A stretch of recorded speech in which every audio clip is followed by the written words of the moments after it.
It is better to be feared than loved, if you cannot be both. Those words are not a call to cruelty. They are a call to clarity. You are entering a battlefield where respect is currency, and the enemy is not the noise of dislike, but the weakness of craving approval. The truth is simple. If you must be liked to lead, you will never lead. Approval is the beggar's crown. It shines briefly, but it belongs to the servant, not the sovereign. A leader commands. A follower pleads. Picture yourself walking into a room where the eyes on you are cold. Some want you to stumble. Some whisper against you. Some simply resist your presence. You are surrounded by wolves. You cannot smile them into obedience. You cannot soften their teeth with kindness alone. To expect universal approval is to step unarmed into a fight. This is not about aggression. It is about posture. Stand like a throne rooted in stone, not a chair waiting for permission. The first enemy you must strike down is the addiction to being liked. When you bend your words and decisions only to ease tension, you betray your command. Weak. I hope this works for everyone. Strong. This is the direction, and here is why. Weak. Tell me if you're okay with this. Strong. This is the decision, and you are free to bring concerns, but the course is set. Authority does not beg. Authority declares. In many modern workplaces, you will face open disagreement. Imagine a meeting where someone interrupts with visible disdain. The untrained react with defensiveness, flooding the air with justification. The seasoned leader does not match fire with panic. You allow silence to stretch. You look directly at the dissenter, and you answer in calm command. Your view is noted. We proceed. No insult, no shouting, no surrender. The wolves sense that you did not flinch, and that stillness becomes your shield. Leadership in hostility is not about pleasing everyone. It is about removing the illusion that you must. People will not always like you. That is irrelevant. What matters is that they cannot deny your command. Approval is fragile, but authority endures. The battlefield is set, and the choice is yours. Wear the beggar's crown or the sovereign's. The mantra is simple. Do not ask for respect. Stand where it must be given. The throne of leadership is first established in the mind. If your mind is not seated firmly, others will sit there for you. History shows that rulers who failed to master themselves were soon mastered by others. The collapse of empires often began with an unstable sovereign, easily swayed by whispers and flattery. When the throne inside is shaky, every insult becomes a spear, every rumor a siege, and your authority erodes before you speak a word. Machiavelli warned that fortune favors the one who is prepared, and preparation begins with the inner citadel. If you fail to guard it, you are not a leader, but a subject of every passing opinion. Think of the insults and doubts you have absorbed in silence. Each one, if left unchecked, builds a fortress inside your head where the enemy reigns. A comment questioning your competence becomes a banner planted in your throne room. A rumor spreads, and suddenly you find yourself negotiating with voices that exist only in your own thoughts. Guarding the gates of your mind is not abstract philosophy. It is practical survival. The discipline is to intercept hostile messages before they establish power within you. Do not let a critic's words replay unchallenged until they become your own beliefs. Cut them off. Replace them with clear affirmations of purpose. This is not arrogance. It is maintenance of sovereignty. Modern life amplifies this battle. Social media feeds act as armies, breaching the gates, each notification carrying a chance to destabilize your command. When you allow strangers' opinions to live rent-free in your head, you have ceded your throne. Guarding the gates means choosing which voices enter and which are denied passage. This is not denial of reality. It is control of influence. A general does not invite the enemy into his war council. You must not invite every insult into your mental palace once. You are king of your mind, and no election is needed. Stop campaigning for approval in your own head. Weak. I hope I am good enough. Strong. I will act as the one in command. Weak. Maybe they are right about me. Strong. Their words do not dictate my throne. Language is a weapon. Use it with precision.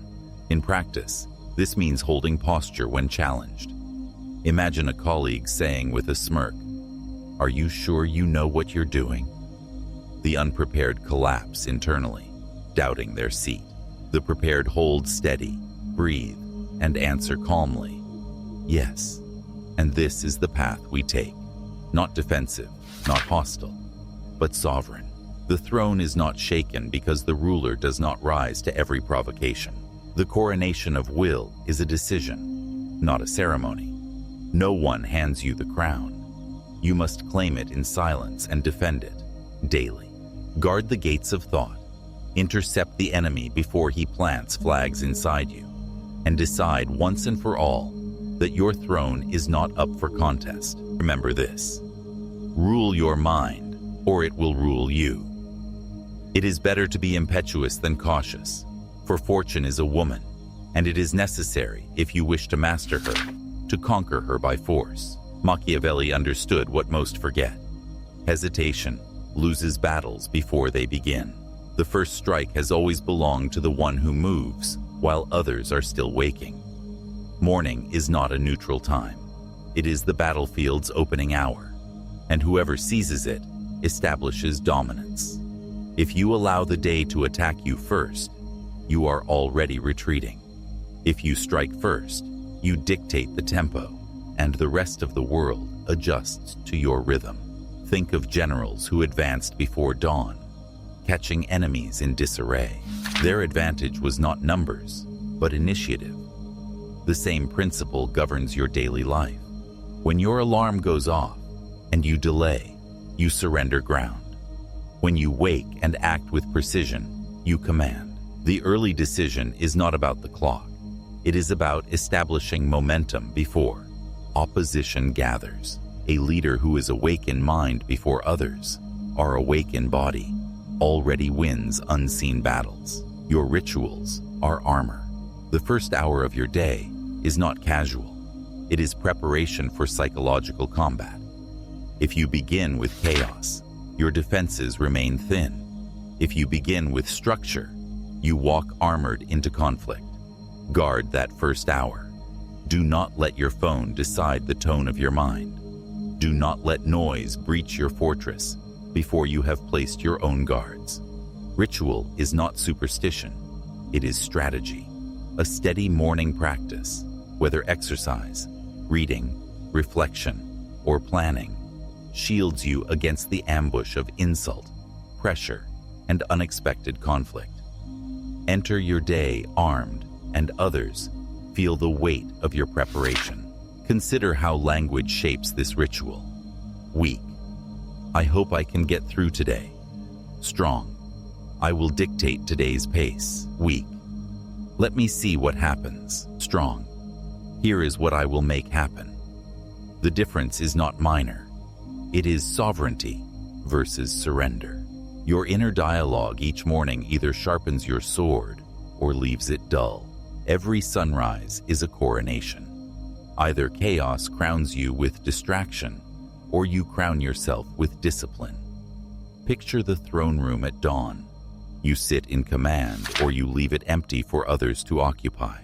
No one sees this coronation, but everyone feels its effect.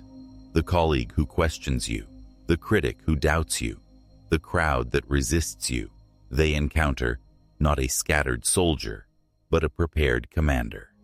You did not wait for approval to begin the day. You began it already enthroned. The battlefield is real, and dawn decides much of it. Seize the morning, and you command the war. Lose it, and you fight uphill all day. Remember the mantra: strike first, or be struck. Power is not always shown by the loudest voice or the fastest strike. In many cases, it is silence that cuts deepest. Stillness is a weapon sharper than steel because it unsettles those who expect chaos. History reminds us that some of the strongest leaders wielded restraint like a sword. Marcus Aurelius, facing wars and betrayal, wrote to himself the discipline of remaining unmoved by insult or anger.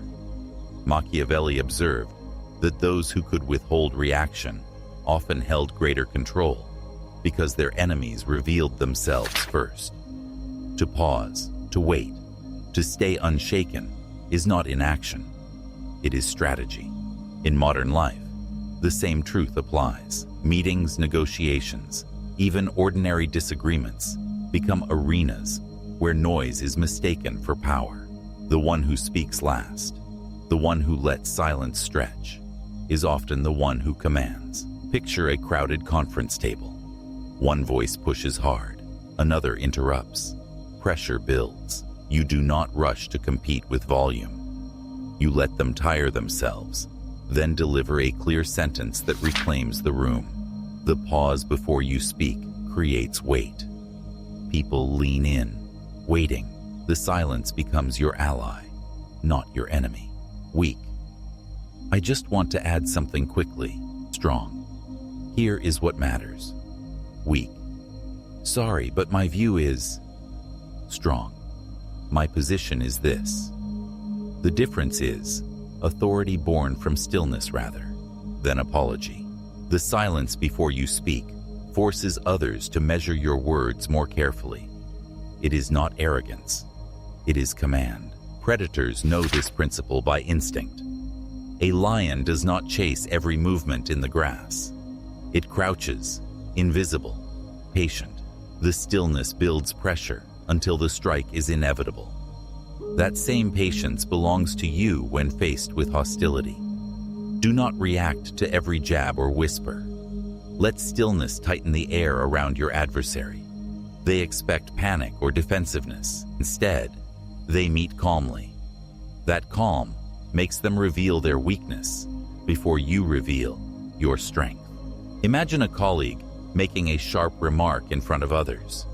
The instinct is to fire back quickly to defend your honor. Instead, you hold silence. You look at them. You breathe. And only then do you speak with composure. We'll proceed as planned. You did not give them the satisfaction of a clash. You gave them the weight of your restraint. Their words hang hollow because you refused to swing at shadows. Weaponize stillness. In every clash, the one who controls reaction controls direction. Hold silence as a sword, use patience as armor, and strike only when the moment serves you. Remember this mantra. Your calm is their defeat. Leadership is war by subtraction. You do not grow stronger by adding endless weight to your shoulders. You grow stronger by cutting ruthlessly what weakens you. Machiavelli advised rulers to eliminate threats, not negotiate endlessly with them. When a rival posed danger, hesitation was fatal. The same law applies to your life. A weak link, whether a habit, a distraction, or a relationship that undermines you, will eventually compromise the entire structure. You cannot build a fortress on rotten stone. The act of removal is not cruelty, it is survival. Consider how armies win campaigns. Victories are not secured by carrying excess baggage across the battlefield. They advance by stripping down to essentials, leaving behind what slows them. Leadership requires the same clarity. Look at your environment with the eyes of a commander. What drains your focus? What undermines your authority? If you do not remove it, you allow an opening for enemies to invade. Machiavelli's counsel was plain. Threats ignored do not disappear. They grow until they cannot be contained. Today, the most dangerous enemies are often invisible. Digital parasites have become assassins of attention. Notifications, endless scrolling, shallow arguments online. Each steals a fraction of your power. While you believe you are relaxing, They are sharpening their blades on your discipline. Hours are lost, and with them, the sharp edge of your command. Guard your time as a king guards his crown.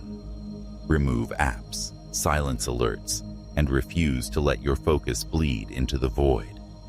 These cuts are not luxuries. They are the modern equivalent of defending your castle walls. The purge of noise must extend beyond screens. Every person carries influences like seeds. If you allow careless voices to plant themselves in your garden, weeds overtake your purpose. Eliminate them before they grow roots. This does not mean cruelty or hostility. It means drawing clear boundaries. A colleague who constantly sows doubt does not need endless rebuttals. They need silence and distance. Weak. I'll try to make everyone happy. Strong. I will remove what weakens progress. Weak. I'll keep tolerating this for peace. Strong. Peace without respect is surrender. Picture the leader who walks into a meeting, weighed down by every minor complaint, every distraction from the night before. They look scattered, easily shaken. Then picture the one who arrives having cut the noise, their focus sharp as a blade. The difference is visible. You cannot hide disorder. The room can sense if your mind is cluttered or if your will is clean. Ruthless elimination ensures that when hostility arises, you stand unencumbered, ready to strike with clarity. Cut what drains you. Purge what distracts you. Protect the throne by subtraction. Leadership is not built by carrying everything. It is built by carrying only what matters. Remember this mantra. Eliminate weakness before it eliminates you. A ruler who falters in appearance is already defeated in spirit. History shows that kings who survived storms did so not because they were unscathed, but because they wore the mask of command. They appeared unshaken, even when their empires trembled. Machiavelli understood this when he noted that men judge more by what they see than by what they feel. If the sovereign looks strong, people follow, even if his private doubts roar inside him. Leadership is theater, and your mask is not deception. It is discipline. In every era, rulers who appeared composed during crises extended their reigns. The opposite is also true. When fear leaked through their expression, it spread like fire. This is why emperors, generals, and commanders cultivated poise as armor. They understood that perception is power. If others believe you are steady, they rally. If they sense panic, even allies turn away. This law is as true now as it was in palaces and battlefields centuries ago. The modern battlefield is the workplace, the negotiation table, the public arena. Here, the mask of command is expressed through posture, tone, and presence. People read your body before they hear your words. If your shoulders slump, if your voice wavers, the crown slips. Weak. I think this might work. Strong. This is the course, and here is why. Weak. Sorry, maybe I'm wrong. Strong. I understand your concern, but we continue. Your mask is not about hiding the truth. It is about embodying the steadiness others need to see. Consider a meeting where hostility rises.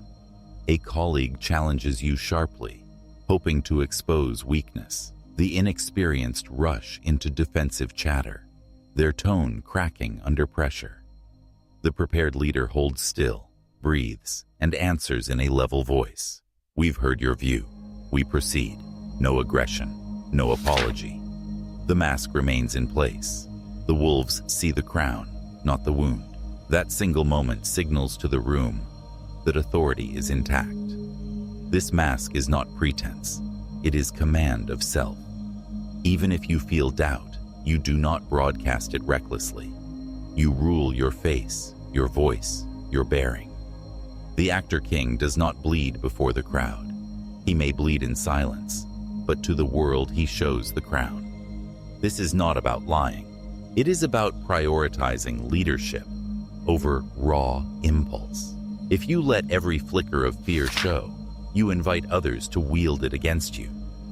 If you control your presence, you turn fear into private fuel and project only steadiness. The crown must always be visible, even when attacked. Appear calm, stand tall, and hold your tone as steady as steel. The mask of command is not disguise. It is the armor that keeps you enthroned. Remember this mantra: show the crown, never the wound. It is better to be impetuous than cautious, for fortune is a woman, and it is necessary, if you wish to master her, to conquer her by force. Machiavelli's warning was simple. Hesitation costs power. Leaders who act half-heartedly invite defeat before the battle begins. To command in a hostile world, you must carry within you an inner assassin, a merciless strategist whose blade is reserved for self-doubt, hesitation, and weakness. The first strike must always be against your own indecision. History is filled with rulers who fell because they paused when decisiveness was required. A general who debates too long loses the chance to attack. A prince who compromises too often invites rebellion. Machiavelli observed that men respect bold action even when it carries risk, while timid delays erode trust. In the court of power, uncertainty is blood in the water. Enemies smell it, allies sense it, and the throne weakens. To survive, you must execute decisions cleanly. Half measures are not protection. They are signals of weakness. In modern life, hesitation shows itself in smaller but equally corrosive ways. You are asked to choose a direction in a meeting, but you stall, hoping for universal agreement. Instead of earning respect, you invite ridicule. Weak. What do you all think we should do? Strong. This is the path, and here is why. Weak. Let's wait and see. Strong. We act now and adjust as new. Spited. Leadership is not about reckless speed, but about clarity in decisive moments. If you hesitate too long, others seize the initiative, and you become a follower in your own arena. The assassin within must be trained to strike doubt before it multiplies. When the voice inside whispers hesitation, you silence it. You act with controlled precision. This does not mean arrogance. It means refusing to let fear dictate the tempo of your life. Like a blade sharpened in secret, your decisiveness must be ready before the opportunity arises. The kill strike is not wild, it is exact. You wait, you watch, and when the moment arrives, you move without stutter. Picture yourself confronted in public. Someone challenges your plan with sarcasm. Do you even know if this will work? The weak stumble, drowning in over-explaining. The strong answer with a single cut. Yes, and we proceed. No wasted words, no frantic defense. The assassin strikes once, clean, then disappears into silence. That economy of action commands more respect than 1,000 nervous justifications. To lead people who dislike you, you must become lethal to hesitation. Kill doubt before it rules you. Execute decisions cleanly. Strike when the moment arrives. The assassin within is not cruel. It is disciplined, merciless only toward weakness. Remember this mantra. Hesitation kills, so kill hesitation first. Inside you live two beasts. One is the timid dog, desperate for approval, wagging its tail to avoid conflict. The other is the wolf, calm, ruthless, and obeyed not because it seeks affection, but because it commands presence. Leadership requires feeding the wolf. History shows that predators survive not by pleasing the herd, but by asserting dominance. Wolves do not ask to be respected. They take their place, and the pack responds. In the same way, leaders who project strength endure, while those who beg for acceptance are discarded. The nature of predators is uncomfortable for many, yet undeniable. A wolf does not survive by charm. It survives by decisive movement, by claiming ground without apology. In politics and in courts, rulers who displayed confidence were feared and obeyed, even if disliked. Machiavelli noted that people follow strength more than affection, because affection shifts with the wind. Strength, when consistent, secures loyalty, even through dislike. To embrace leadership, you must accept that being obeyed matters more than being adored. In modern arenas, the pattern is the same. At work, the colleague who tries too hard to be liked is quietly dismissed as weak. The one who speaks with clarity, even when unpopular, earns reluctant respect. People may dislike the wolf, but they follow him because the alternative is disorder. Weak. I just hope everyone is okay with this. Strong. This is the direction, and I will carry it forward. Weak. I don't want conflict. Strong. Conflict will not stop progress. The wolf does not fear disapproval. It fears only stagnation. Every decision you make feeds one of the two beasts. When you delay, apologize excessively, or soften truth to avoid friction, you place food before the dog. It grows fatter, weaker, and more dependent. Soon it controls you. But when you stand firm, set boundaries, and accept dislike as the price of authority, you feed the wolf. That strength sharpens your instincts. Like a predator crouched in the grass, the wolf waits, patient, striking with precision when the moment demands. Imagine a moment of confrontation in a meeting. Someone challenges you harshly. The dog inside wants to defend, explain, or retreat to keep peace. The wolf waits, calm, and then answers with a few words. Noted. We continue. No begging, no apology, just direction. The challenger may still dislike you, but the room feels the steadiness of command. The wolf is fed, and the dog is starved. Your leadership depends on which beast you nourish daily. Feed the dog, and you live on scraps of approval. Feed the wolf, and you command even among enemies. Every choice is a meal. Choose carefully. Remember the mantra. Starve the dog, feed the wolf.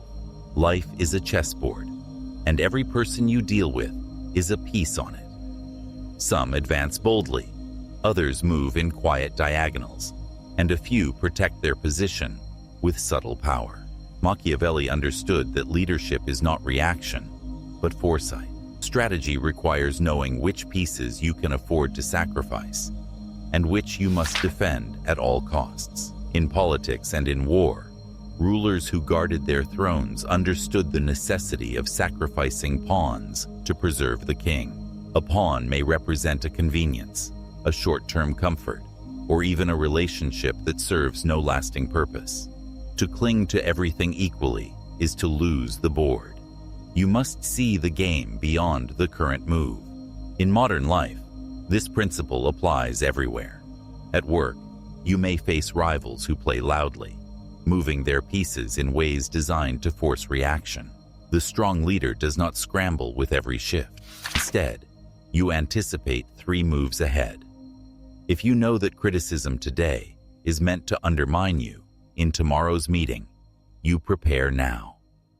If you sense that silence in a discussion is being used to corner you later, you place your next move before they expect it.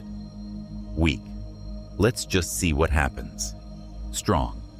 I know where this is going, so I move first. Leadership is not about responding to each attack in the moment, but about shaping the board so attacks fail before they are made.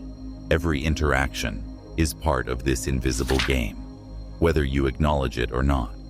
You are always on the board, even when you pretend otherwise. The colleague who acts friendly but positions themselves to claim credit is a piece in play. The rival who undermines you in small comments is advancing a pawn. If you act as though no game exists, you will be maneuvered into weakness without realizing it. To deny the game is to lose by default. To accept it is to begin seeing patterns where others see only random. Ness. Imagine you are challenged in front of a group. The inexperienced respond in scattered defense, moving their queen recklessly and exposing their position. The skilled leader pauses, evaluates the board, and responds with a calculated move. Noted. Here is the plan. No overreaction. No surrender. Just placement of a piece that blocks the opponent's advance while reinforcing authority. The room sees not panic, but foresight. The chessboard bends in your favor because you acted with perspective, not impulse. The discipline of chess is the discipline of life. Think in sequences, not moments. Sacrifice the pawns when needed. Protect the king at all costs. Lead with foresight, not reaction. Remember this mantra. Win by thinking 3 moves ahead. Iron will is not born in crisis. It is forged in ritual. History shows that the greatest commanders, emperors, and thinkers armed themselves each day, not only with weapons, but with habits that built inner steel. The Roman general who rose before dawn to review plans. The monk who disciplined himself in meditation. The ruler who recorded his own reflections. These men understood that discipline before battle was as vital as the sword during battle. Without consistent ritual, strength rusts into weakness. The throne cannot be defended by chance. It must be maintained through daily fire. Modern psychology confirms what history already proved. Habits carve grooves in the mind that strengthen resolve. Research often shows that repeated behaviors shape identity, making discipline automatic rather than fragile. You do not summon iron will from thin air when attacked. You prepare it through small, deliberate actions that accumulate into unshakable command. The leader who practices order in private walks with authority in public. The one who neglects ritual walks unarmored, hoping confidence will appear when needed. But hope is not a strategy. Repetition is. Your first hour is your forge. Weak. I'll see how I feel. Strong. I act whether I feel like it or not. Weak. I'll do it later. Strong. I sharpen my mind now. Every choice in that hour sets the tone of the war ahead. A ritual may be exercise, reading, reflection, or structured planning. The specific practice matters less than the discipline of consistency. What matters is that you take the sword of your mind and grind its edge daily. If you neglect this sharpening, the blade dulls. When insult comes, when conflict rises, you swing and nothing cuts. Picture a leader stepping into a tense meeting after a morning spent in ritual. Their posture is calm, their tone steady, their mind clear. Compare this to one who rushed in, scattered, waking late, feeding on noise. The difference is obvious to everyone in the room. One carries the weight of preparation, the other carries the weakness of chaos. Ritual is the unseen armor that others feel before you speak a word. Imagine sharpening steel. Each stroke is small, repetitive, sometimes boring. But over time, the blade gleams and slices with ease. Your rituals work the same way. They may feel repetitive, but they transform weakness into automatic strength. They make resilience not an act of willpower in the moment, but a product of daily forging. Discipline, without ritual, is fragile. Discipline with ritual is iron. Forge it daily. Protect it fiercely. Command it always. Remember this mantra. Sharpen the sword every morning. The final stage of command is not louder voice or sharper blade, but untouchability. When you rise beyond both insult and praise, you become armored in a way no attack can pierce. Stoic thinkers like Epictetus taught that control of the self is the only true fortress. Machiavelli, too, observed that men forget even the deepest wounds when wealth or power is preserved. Both reveal the same law. Your throne stands firm when it is no longer moved by the noise of others. Insults lose their sting, compliments lose their grip, and approval becomes irrelevant. That is the armor of the untouchable. History shows this pattern repeatedly. Leaders who anchored their identity in external approval were toppled the moment crowds turned. Those who ruled from inner conviction endured even hatred. Some were despised, others admired. But the constant was that they could not be bent. Their enemies failed to wound them with scorn, and their allies could not control them with flattery. The sovereign who is steady when cursed and when celebrated alike is the one who survives longest. The lesson is timeless.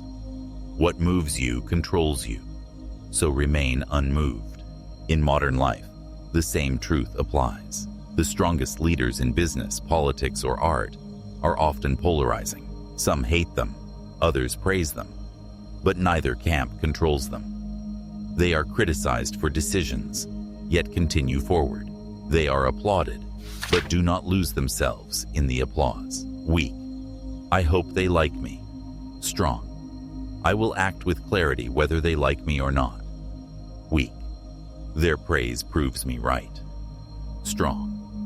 My principles guide me, not their approval. When you learn to detach from the pull of both hate and praise, you stop being ruled by the crowd and start ruling yourself. Picture a meeting where someone delivers a harsh insult disguised as feedback. The untouchable leader does not flinch. They neither retaliate nor collapse. They respond with calm certainty. Noted. We move forward. The sting is blunted because their identity is not tied to the judgment of others. The throne remains solid because the foundation lies within, not outside. To become untouchable, you must carve your throne from stone, not wood. Wood burns when praise or hate sets fire to it. Stone endures. You polish it daily through discipline, reflection, and detachment from outcomes you cannot control. This throne is not cold indifference, but steady strength. You still act with purpose. You still lead with conviction, but you do not hand your peace to anyone's opinion. This is the final battle. To rise beyond the need to be liked or feared, beyond the volatility of human approval, into a place where command is rooted in sovereignty of self. There, no insult weakens you, no compliment enslaves you, and no enemy shakes you. Remember this mantra. Untouchable is the true throne. It is better to be feared than loved, if you cannot be both. Machiavelli's line is not an invitation to cruelty, but a blueprint for survival. The relentless leader is not born in a single act of boldness, but shaped through the steady accumulation of principles. You have built the throne of your mind, seized mornings as battlefields, weaponized stillness, and cut away weakness with ruthless elimination. You have worn the mask of command, trained the assassin within, fed the wolf of strength, studied the chessboard of life, and forged an iron will through ritual. Now all of these converge into the final form, the leader who is untouchable, enthroned in sovereignty, and unbroken by either hate or praise. History gives us this archetype. Machiavelli's prince was never a man of soft ideals. He was a figure who acted decisively, sacrificed what he could not save, and ruled not by chasing approval, but by maintaining power. Kings who endured did so because they mastered perception, cultivated loyalty through fear or respect, and ensured their throne was never left vulnerable.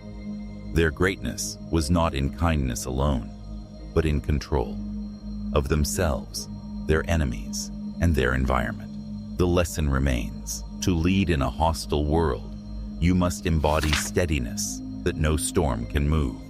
In modern life, you can see echoes of this archetype. Leaders in business, politics, and culture often stand at the center of controversy. Some are hated by millions, others adored. But what unites them is survival. They endure criticism without collapse. They face ridicule, yet continue forward. Their power comes not from pleasing all sides, but from moving decisively while others hesitate. People may disagree with their choices, but they cannot ignore their authority. This is the same law Machiavelli described centuries ago. Men respect clarity, even when they dislike it, and they distrust hesitation, even when they sympathize. The relentless leader is not reckless. He is strategic. He understands sacrifice on the chessboard of life, giving up pawns when necessary to preserve the king. He knows when to speak and when to remain still, unsettling adversaries with silence as much as with words. He keeps ritual as daily fire, sharpening his resolve before the day begins. He accepts that being liked is fleeting, while being steady secures endurance. Weak. I need everyone's approval. Strong. I will act with conviction whether approved or not. Weak. I must defend myself against every insult. Strong. Insults do not touch my throne. These shifts in language are not cosmetic. They are the foundation of sovereignty. Picture yourself in the full form of this archetype. The wolves surround you, growling, circling. Yet they bow, not because they love you, but because they recognize the steadiness of your presence. The chessboard stretches before you, pieces in motion, but you are 3 moves ahead. The throne you sit upon is carved from stone, not swayed by storms of praise or hate. Every morning, you sharpen the sword of your will. Every day, you wear the mask of command. Every night, you rest, knowing that hesitation was executed by the assassin within. You no longer chase respect. It comes to you, pulled by gravity toward your throne. This is the relentless leader. Mind enthroned, mornings conquered, stillness weaponized, weakness cut, mask held, assassin trained, wolf fed, board mastered, rituals forged, untouchable at last. The final transformation is not into someone else, but into the self you were meant to command. Authority without begging, power without apology, presence without collapse. Remember this mantra. Stand enthroned, and even enemies will bow. The battle ends with a choice. You can chase approval and remain a beggar, or you can command and remain a sovereign. Modern life tempts you constantly with the illusion that being liked equals being respected. It urges you to soften, to apologize, to bend so others will smile at you. Yet every time you bow for approval, you hand away a piece of your crown. You become dependent on the moods of the crowd, and crowds are fickle. They cheer today and boo tomorrow. They reward you when it suits them, and abandon you when it doesn't. To base your leadership on their approval is to build a fortress on sand. History makes the cost of failure plain. Many rulers fell because they begged for love instead of demanding authority. They sought to win hearts at the expense of appearing firm, and when the tide turned, their weakness was revealed. By contrast, those who stood unshaken, who valued command over affection, endured. Their enemies may have hated them, but even in hatred they obeyed. Machiavelli saw this clearly. People forget affection when times are hard, but they obey. Strength when chaos threatens. The sovereign who seeks love loses both love and power. The sovereign who insists on respect may lose affection, but he keeps the throne. In your own life, the principle is the same. You do not need to be liked to lead. You need to be consistent, decisive, and untouchable. Weak. I hope this works for everyone. Strong. This is the direction, and here is why. Weak. I don't want to upset anyone. Strong. Conflict will not stop progress. This shift is not arrogance. It is clarity. It separates those who live on scraps of approval from those who rule their own ground. The reward of mastery is not applause. It is endurance. You become untouchable when criticism cannot shake you and praise cannot control you. You rise above the noise, and even those who dislike you bow to your steadiness. Leadership without pleading is not about cruelty. It is about sovereignty. You decide once, You will not chase. You will not beg. You will not hand away authority to the crowd. You will wear the crown without apology. Carry this war cry with you into every arena. Do not ask for the crown. Wear it.